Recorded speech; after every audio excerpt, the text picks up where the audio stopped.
আমাদের এখানে একটা অঙ্ক করব আমরা কি x তার উপরে x স্কয়ার ইকুয়াল 16। আচ্ছা, এইটাকে আমরা সমাধান করব কিভাবে? আমরা যেটা করব প্রথমে x তার উপরে x স্কয়ার তো আমার আছে, এটাকে যদি আমরা বর্গ করি তাহলে কি এখানে 16, এটাকেও আমরা বর্গ করতে পারবো। 16 এটার উপরে বর্গ করব। আচ্ছা, এইটাকে আমরা যেটা করব, এখানে স্কয়ার আছে, এখানে আমাদের x আছে, তাহলে x এর উপরে কিন্তু স্কয়ার হবে, বা আমরা এটাকে যদি ভেঙে দেই ইনটু এক্স স্কয়ার, এইভাবে আমরা করে দিলাম। এই টুটাকে এখানে নিয়ে আসলাম, তাহলে x square into x square. Okay, এরপরে কি আমরা করব? 16 এটাকে আমরা 4 ইন্টু 4 করে দিব,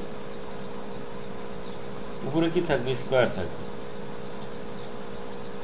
আচ্ছা, তাহলে আমাদের কি হবে? বা এক্স স্কয়ার উপরে কি আছে? এক্স স্কয়ার সমান এই 4 ইন্টু 4 সমান কি? 4 স্কয়ার, তার উপরে আবার কি আছে?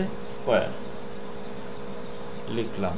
ওকে, দেন এক্স স্কয়ার তার উপরে এক্স স্কয়ার ইকুয়াল টু 4 এর উপরে কি? 2 দুগুণে 4, তাহলে এখানে এক্স স্কয়ারের উপরে এক্স স্কয়ার আর 4 এর উপরে 4। এখন আমরা কি জানি? a to the power m equal to a to the power n হলে m ইকুয়াল টু n হয়, মানে এই নিচেরটা চলে যাবে, শুধু উপরেরটা থাকবে, এখানে m আর এখানে n। তাহলে এখানে এক্স স্কয়ার আর এখানে 4, তাহলে অতএব কি হয়? সরি, এখানে বা এক্স স্কয়ার ইকুয়াল টু 4।